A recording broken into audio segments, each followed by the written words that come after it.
Friends, today is your new chapter, Movements of the Earth. It is the third chapter of Standard 5 and the chapter name is Movements of the Earth. Now come, let us know about the movement of the Earth. While we will start understanding the movement of the Earth, first of all we have to read about the rotation. This is your first topic. What is rotation? What is the rotation? तो मैंने यहाँ लिख दिया है rotation के बारे में कि the spinning movement of the earth along its own axis is called rotation. पृथ्वी जो है वो अपने एक्सिस पे मूव करती है और जो उनका जो अपना स्पेस होता है, अपना जो प्लेस होता है, उस प्लेस को, उस पॉइंट को हम लोग एक्सिस बोलते हैं और उस पूरे प्रक्रिया को हम लोग रोटेशन बोलते हैं. रोटेशन का मतलब हुआ कि आप लोग यहाँ देख सकते हैं कि ये पृथ्वी है और इसी पॉइंट, ये जो एक इमेजिनरी लाइन जो नॉर्थ पोल से साउथ पोल की ओर आती है, इसे ही हम लोग एक्सिस बोलते हैं. एक्सिस का मतलब कि ये पृथ्वी जो है इसी पे ये मूवमेंट करता है from west to east. West to east, इधर से जाते हैं और ईस्ट की ओर जाते हैं, फिर ईस्ट से वेस्ट की ओर आते हैं, फिर वेस्ट से ईस्ट, ईस्ट से वेस्ट आते हैं. तो यहाँ पे एक शब्द मिला आपको एक्सिस. एक्सिस के बारे में मैं बता दूं कि it is an imaginary line from the north pole to the south pole along which the earth rotates. यही एक पॉइंट है जिस पे पृथ्वी मूव करती है और उस मूवमेंट को हम लोग रोटेशन बोलते हैं. और जो ये इमेजिनरी लाइन जो आप देख रहे हैं, इसे ही हम लोग एक्सिस बोलते हैं. क्या बोलते हैं? एक्सिस बोलते हैं. एक्सिस का मतलब हो गया कि वो एक इमेजिनरी लाइन है जिस पे पृथ्वी मूव करती है. और किधर से मूव, उसका डायरेक्शन क्या होता है? तो डायरेक्शन होता है उसका वेस्ट से ईस्ट की ओर. आप देख सक रहे हैं कि ये आपका अर्थ है, ये एक इमेजिनरी लाइन है जिसे हम लोग एक्सिस बोलते हैं और जो इनका मूवमेंट होता है अपने प्लेस पे, उसे हम लोग रोटेशन बोलते हैं. उसे हम लोग रोटेशन बोलते हैं. Now I have drawn a diagram. Now I have drawn a diagram on the blackboard to see all of you that let it be sun. ये जो आप देख रहे हैं ये सूरज है, इसे हम लोग सन बोलते हैं. क्या बोलते हैं? सन, सूरज जिसको बोलते हैं. और ये जो डायग्राम हमने बनाया है, ये जो सर्कुलर देख रहे हैं, ये अर्थ है. क्या है ये अर्थ है. तो ये जो अर्थ है, ये डायग्राम मैंने आप लोगों को इसलिए बनाया है कि what are the effects of rotation. Rotation होने के कारण हम लोगों को क्या देखने को मिलता है, क्या परिवर्तन मिलता है, उस चीज़ को हम लोग जानेंगे चैप्टर 3 में इस डायग्राम के माध्यम से. इस डायग्राम में आप लोग अच्छी तरह से देख रहे हैं कि ये जो पोर्शन है ये सन का पोर्शन है. मैंने यहाँ लिख भी दिया है कि ये सन है. यहाँ पे हीट सप्लाई यहाँ से स्टार्ट होते हैं और जो यहाँ से हीट और लाइट जो पृथ्वी पे आती है, तो हम लोग जानते हैं कि पृथ्वी वेस्ट से ईस्ट की ओर जाते हैं. इनका मूवमेंट ऐसा होता है. इनका मूवमेंट, पृथ्वी का जो मूवमेंट होता है वो वेस्ट से ईस्ट की ओर होता है. ये पोर्शन इधर आता है. तो जब हम लोग सूरज के एक पार्ट में आते हैं, तो ये जो लाइट आप लोग देख रहे हैं पृथ्वी के जिस हिस्सों पे पड़ता है, तो वहाँ पे ये डे हो जाते हैं, सुबह हो जाती है. जैसे अभी जो मैं आप लोगों को क्लास ले रहा हूँ, ये रात नहीं है, ये सुबह है. सुबह में मैं आप लोगों को क्लास ले रहा हूँ. ये जब सूरज निकल जाती है तो इसका जो लाइट हमारे पृथ्वी के जिन हिस्सों पे पड़ता है, वो हिस्सा दिन कहलाता है. और जहाँ पे लाइट नहीं पहुँच पाती है उस क्षेत्र को हम लोग नाइट बोलते हैं. ये आप जो स्पेस देख रहे हैं जहाँ सूर्य की रोशनी नहीं पहुँच पाती है, उसे हम लोग नाइट बोलते हैं. और जहाँ सूर्य की रोशनी पहुँचती है ना, आप देख रहे हैं कि डायरेक्ट यहाँ लाइट पहुँच रही है, तो इसे हम लोग डे कहते हैं. तो due to rotation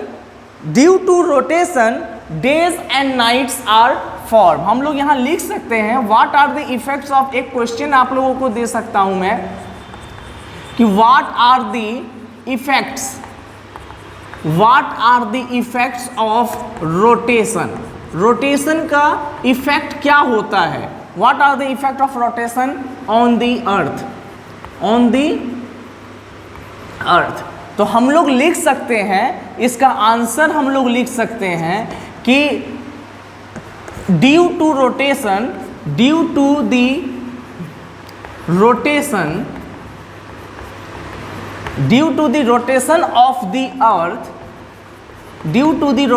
of the earth, days and nights are formed. Days and nights are formed.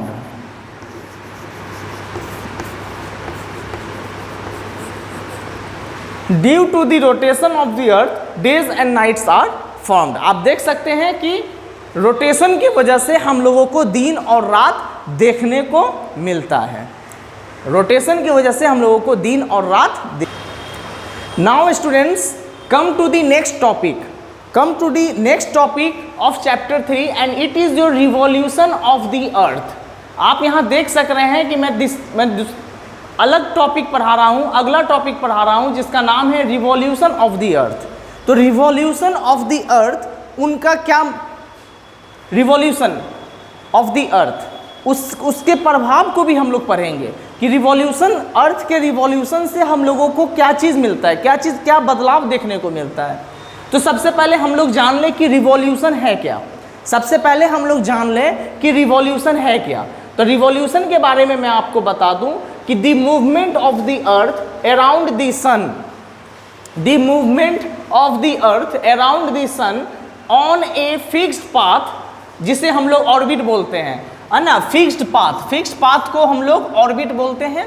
On a fixed path is called the revolution. हम लोग इसको ऐसे भी बोल सकते हैं कि the movement of the earth around the sun on its orbit is called the revolution. ऐसा भी बोल सकते हैं, लेकिन इसको हमने थोड़ा डिफाइन करके लिखा है कि ऑन ए फिक्स्ड पाथ, जिसे हम लोग ऑर्बिट बोलते हैं, इज कॉल्ड द रिवॉल्यूशन। ये डेफिनेशन है आपका रिवॉल्यूशन का। यदि आपसे कोई पूछता है कि what do you mean by revolution, तो हम लोग बताएंगे कि revolution is the movement of the earth, revolution is the movement of the earth around the sun on a fixed path, orbit is called the revolution. अब हम लोग यहाँ समझेंगे डायग्राम के माध्यम से, कि डायग्राम के माध्यम से हम लोग ये जानना चाह रहे हैं कि रिवॉल्यूशन कैसे होता है। डेफिनेशंस को हम लोग यहाँ समझा रहे हैं कि आप देख रहे हैं कि बिल्कुल सेंटर में जो है, क्या है आपका बिल्कुल सेंटर में जो है वो सन है, और सन के चारों बगल जो हमने ये लाइन जो हमने बनाया है, इसे ही ऑर्बिट बोलते हैं। ये लाइन जो आप लोग देख रहे हैं, जो मैंने बनाया है, इस लाइंस को ऑर्बिट बोला गया है। यहाँ पे मैंने डिफाइन भी किया है कि इस लाइंस को ऑर्बिट बोला गया है ना। और इसी ऑर्बिट में तरह तरह के प्लैनेट मूव करते हैं, रिवॉल्व करते हैं। सूरज के चारों बगल वो रिवॉल्व करते हैं। ठीक उसी तरह से हमारा जो अर्थ है, वो भी सूरज के चारों बगल मूव करता है। यदि मान के चलिए कि पृथ्वी हमारा यहाँ से स्टार्ट कर रहा है और यहाँ से ये यदि मूव करता है अराउंड द सन, है ना, तो इसे लगते हैं 365 दिन और 1/4 डेज। मतलब हो गया कि 365 दिन और 6 घंटा। इसको हम लोग निकालते हैं कैसे, 365 डेज, 365 और 1/4 डेज, इसको हम लोग निकालते हैं कैसे, तो ये 365 डेज रह जाता है आपके पास में, और ये जो 1/4 है, इसे हम लोग, तो ये बता दिया कि ये अर्थ जो है, ये अपना एक रिवॉल्यूशन, मतलब मान के चलिए कि ये पॉइंट है, ये पॉइंट पे पृथ्वी स्टार्ट करता है और ये रिवॉल्व होते हुए फिर ये इस पॉइंट पे पहुंचता है, तो इन्हें लगते हैं 365 दिन, 365 1/4 डेज। तो 365 और 1/4 डेज को हम लोग कैसे काउंट करेंगे, वो मैं बता रहा हूँ आप लोगों को यहाँ पे कि 365 डेज 1/4 डेज को हम लोग ऐसे लिखते हैं, 365 डेज और 1/4 जो है, इसे हम लोग 24 आवर्स, यहाँ लिखा हुआ है ना 1/4 डेज, तो डेज में क्या होता है, तो 1 डेज में क्या होता है कि 24 आवर्स होते हैं। 1 डे इक्वल टू 24 आवर, तो इसे हम लोग यदि काटेंगे तो ये हो जाएगा 6 आवर्स। यदि हम इसको आवर्स में कन्वर्ट करते हैं तो ये हो जाएगा 6 आवर्स, जिसका मतलब है कि 365 डेज एंड 6 आवर्स। तो पृथ्वी अपने पॉइंट से जो मूवमेंट करना शुरू करती है और वो एक मूवमेंट, मतलब पृथ्वी एक मूवमेंट को 365 दिन और 6 घंटों में कंप्लीट करती हैं। 365 दिन और 6 घंटों में कंप्लीट करती हैं। और ठीक उसी तरह से 365 दिन और 6 घंटा जो है ये जब ऐड होता है, तो फिर 365 डेज 6 आवर्स फिर लेते हैं, फिर 365 डेज एंड 6 आवर्स फिर लेते हैं, फिर 365 डेज एंड 6 आवर्स फिर लेते हैं। और जब ये 3 साल के बाद चौथा साल में जाते हैं, मतलब इन फोर्थ ईयर में ये 6 साल मिलकर एक दिन बनाता है। 6 साल 4 इयर्स इन फोर्थ ईयर, है ना, it makes 24 hours, it makes 24 hours, है ना, जिसका मतलब हो गया कि 1 डे, 24 घंटा में एक दिन होता है। तो चौथे साल में ये 365 डेज जो हैं, 365 डेज जो हैं ये कन्वर्ट हो जाते हैं आपके 366 डेज में, है ना, जिसे हम लोग लीप ईयर के नाम से जानते हैं, जिसे हम लोग लीप ईयर के नाम से जानते हैं, जो फरवरी के मंथ में एक दिन बढ़ जाता है। फिर से देख लीजिए, मैं फिर आप लोगों को बता दूं कि इसका कैलकुलेशन होता कैसे है। 365 1/4 डेज, तो 365 डेज को हमने अलग कर लिया और 1/4 डेज को आवर में कन्वर्ट कर रहे हैं, तो 1/4 और 24 आवर्स मिलाकर एक दिन होता है, तो 4 6 = 24 यानी 6 आवर। तो इसका मतलब है कि हमारा जो पृथ्वी है वो 365 डेज और 6 hours it takes to complete 1 revolution from the point. किसी भी पॉइंट से पृथ्वी को आप डिनोशन करेंगे वो 365 दिन और 6 घंटा अतिरिक्त लेता है। और इसी तरह से 1 ईयर, ये 1 ईयर, 2 ईयर, 3 ईयर और 4 ईयर में, जब 4th ईयर में ये जाता है तो ये 4th ईयर में इट मेक्स 24 आवर्स, और ये जब 24 घंटा कंप्लीट कर लेता है तो इसका मतलब है कि वो एक दिन में बदल जाता है। इट मीन्स दैट ये it convert into 365 days. 6 hours के बढ़ने के कारण चौथा साल में in the 4th year it complete 366 days, 365 days and 1 day extra, both combine to form 366 days, जिसे हम लोग लीप ईयर के नाम से जानते हैं, और साल में एक दिन बढ़ जाता है, यानी 365 डेज इंक्रीज टू 366 डेज। आप लोग देख सक रहे हैं यहाँ पे। Now students, we came to the next topic, that is your formation of the seasons. Formation of the seasons, अब हम लोगों को यहाँ जानना है कि पृथ्वी का जो मूवमेंट होता है, जो मैंने बताया था आप लोगों को कि it takes 365 days and 6 hours to complete 1 revolution, and what are the effects of revolution. यदि आपसे कोई पूछेगा कि what is the effect of revolution, तो आप लोग क्या बोलेंगे? What is the effect of revolution? तो the effect of revolution is the formation of the season। ये जो formation of the season बोल रहे हैं वो revolution के effects हैं। यदि पृथ्वी रिवॉल्यूशन नहीं करता तो हम लोगों को यहाँ सीजन नहीं मिलता, सिर्फ डेज और नाइट्स हम लोगों को मिलता। लेकिन चूंकि वो रिवॉल्यूशन करता है, सूरज के चारों बगल वो घूमता है, इसी कारण से वो हमारे पास तरह तरह के मौसम पाते हैं, जिसको हमने यहाँ लिखा है, पहला स्प्रिंग, दूसरा समर, तीसरा ऑटम और चौथा विंटर। हम लोग 4 सीजन को प्राप्त करते हैं हमारे देश में, है ना। और सबसे पहले हम लोग चले आए, हम सब लोग जानते हैं कि ये अर्थ है, इसे हम लोग अर्थ बोलते हैं, और ये सन है और इसे हम लोग ऑर्बिट बोलते हैं।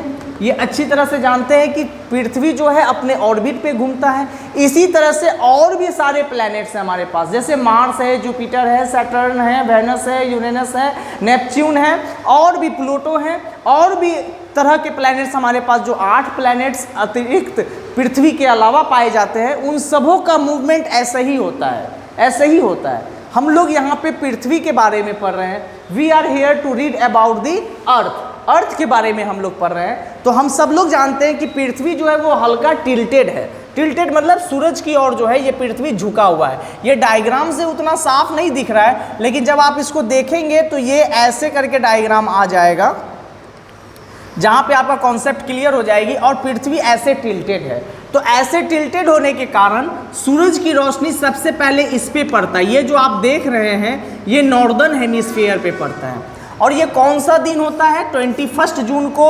साइंटिस्टों ने, ज्योग्राफियन ने इसे रिकॉर्ड किया गया है कि ये समर सोलस्टाइस होगा। समर सोलस्टाइस का मतलब होता है कि सूरज की रोशनी जो है वो पृथ्वी पे काफ़ी लंबे समय तक पड़ता है, पृथ्वी पे काफ़ी लंबे समय तक पड़ता है। और मान के चलिए कि पूरा नॉर्दर्न हेमिस्फीयर पे इसका जो रेज होते हैं, जिसके कारण यहाँ पे दिन लंबे हो जाते हैं, मतलब days are longer and nights are shorter in 21 June. यानी गर्मी के महीने में हम लोग ये एक्सपीरियंस करते हैं कि सूर्य की किरण इस पे ज़्यादा मात्रा में आता है, प्राप्त होते हैं इस एरिया में। और जिस एरिया में ज़्यादा मात्रा में सूर्य की रोशनी प्राप्त होती है, क्योंकि यहाँ पे पृथ्वी सूरज के बिल्कुल नज़दीक में आ जाते हैं, इसी कारण से नॉर्दर्न हेमिस्फीयर में 21 जून को हम लोग समर सोलस्टाइस एक्सपीरियंस करते हैं। और ठीक जब ये यहाँ आता है तो ये पृथ्वी यहाँ से यहाँ घूमने में, मतलब 21 जून से रिकॉर्ड किया गया है और ये 23 सितंबर तक, और ये 23 सितंबर तक यहाँ चला आता है, जहाँ पे नॉर्दर्न यहाँ आ जाता है, साउदर्न यहाँ आ जाता है, ईस्टर्न यहाँ आ जाता है, वेस्टर्न यहाँ आ जाता है। तो कहने का मतलब है कि ईस्ट, वेस्ट, नॉर्थ, साउथ। तो हमारा यहाँ पे northern hemisphere summer solstice experience किया। और यहाँ पे जो है ये मान के चलिए कि इंडिया हम लोगों को यहाँ मिलता है, तो जिसके कारण साउदर्न में आप सूरज की रोशनी पड़ रही है, तो साउदर्न का जो एरिया है वहाँ पे डेज आर लॉन्गर, और वहाँ पे जो है हमारा डेज आर लॉन्गर हो जाएंगे, यहाँ पे डेज लॉन्गर हो जाएंगे। और जो ये नॉर्दर्न हेमिस्फीयर में है यहाँ डेज आर लॉन्गर और नाइट्स आर शॉर्टर, मतलब यहाँ पे हम लोग रात और इस तरह का मौसम हम लोग एक्सपीरियंस करेंगे, क्योंकि यहाँ पृथ्वी थोड़ा सूरज से दूर हो जाता है। मतलब हम लोग जहाँ लोकेट कर रहे हैं उनका ऑर्बिट तो सेम है, लेकिन हम लोग मान के चलिए कि नॉर्दर्न हेमिस्फीयर में रह रहे हैं, इंडिया यदि नॉर्दर्न हेमिस्फीयर में है, तो वो थोड़ा सा यहाँ पर जब आते हैं तो वो थोड़ा सा टिल्टेड मूवमेंट की वजह से हम लोगों को ऑटम सीजन एक्सपीरियंस करते हैं। अब चले आइए यहाँ 22 दिसंबर में पृथ्वी जब यहाँ आती है तो सबसे ज़्यादा जो होता है, देखिए यहाँ पे दूरी बन जाती है। आप देख रहे होंगे कि यहाँ पे थोड़ा सा दूरी बन रहा है। तो जैसे ही सूर्य की रोशनी दूर बनता है तो इसका एरिया, छोटा सा एरिया जो है वो समर एक्सपीरियंस करता है। और हमारा जो मतलब यहाँ पे जो इंडिया था, यहाँ पे इंडिया यहाँ आ जाएगा और यहाँ पे इंडिया यहाँ आ जाएगा। तो कहने का मतलब हमारे देश में उस समय विंटर सोलस्टाइस होते हैं। क्यों? इसलिए होते हैं कि सूरज की रोशनी यहाँ तक नहीं पहुँच पाती है, वो कुछ हिस्सों में रह जाती है जहाँ पे days are longer and nights are shorter. और हम लोगों के यहाँ पे क्या होता है कि जब यहाँ पे हम लोग आते हैं 22 दिसंबर को जब पहुँचते हैं तो बड़ा सा एरिया जो है, भारत का जो बड़ा सा एरिया होता है वो वहाँ पे अंधकार होता है, जिसके कारण nights are longer and days are shorter. आप अच्छी तरह से देख पा रहे हैं कि यहाँ पे बड़ा सा एरिया है, तो बड़ा सा एरिया को मूवमेंट करने में थोड़ा लंबा समय लगता है, जिसके कारण विंटर सोलस्टाइस में nights are longer and days are shorter. और ठीक उसी तरह से ये जब घूम कर यहाँ आते हैं तो ये हो जाता है आपका 21 मार्च, और 21 मार्च को हम लोग यहाँ पे स्प्रिंग इक्विनॉक्स एक्सपीरियंस करते हैं। क्योंकि ये जो मूवमेंट के बाद फिर ये थोड़ा सा मूव हो जाता है, तो थोड़ा सा मूव होने के कारण ऐसा होता होगा कि ऐसा कि सूरज की रोशनी थोड़ा सा इस पे भी आ रहा है और थोड़ा यहाँ भी जा रहा है। तो हल्का मतलब पूरा सूर्य की रोशनी जब आते हैं तो हम लोग समर सोलस्टाइस को एक्सपीरियंस करते हैं, लेकिन जब थोड़ा सा हल्का आता है तो हम लोग यहाँ पे स्प्रिंग इक्विनॉक्स को एक्सपीरियंस करते हैं। तो इसी प्रक्रिया से ये सदियों से चलता आ रहा है और सदियों तक चलता रहेगा। इसी तरह से हम लोगों को ये फॉर्मेशन ऑफ द सीजन मिलता है due to the revolution of the earth. यदि पृथ्वी रिवॉल्यूशन नहीं करता तो हम लोगों को फॉर्मेशन ऑफ द सीजन नहीं मिलता। और revolution of the earth, revolution यहां हमने बताया है कि revolution of the earth helps in the formation of the season.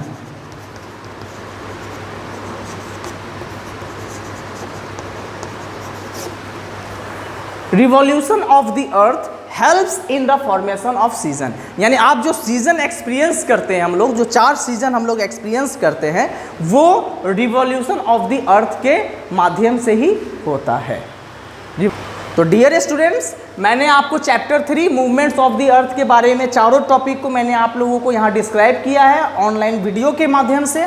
आप लोग इस वीडियो को देखिए, बार बार देखिए और समझने का कोशिश कीजिए। और आप लोगों को बता दूं कि बहुत जल्द आप लोगों का स्कूल ऑनलाइन क्लास शुरू होने वाला है, और यदि वो शुरू होता है तो आप लोग को किसी भी टॉपिक में प्रॉब्लम हो तो आप लोग पूछ सकते हैं, रिवाइज कर सकते हैं। आप लोग इस वीडियो को देखना ना भूलें, देखते रहिए एंड थैंक यू।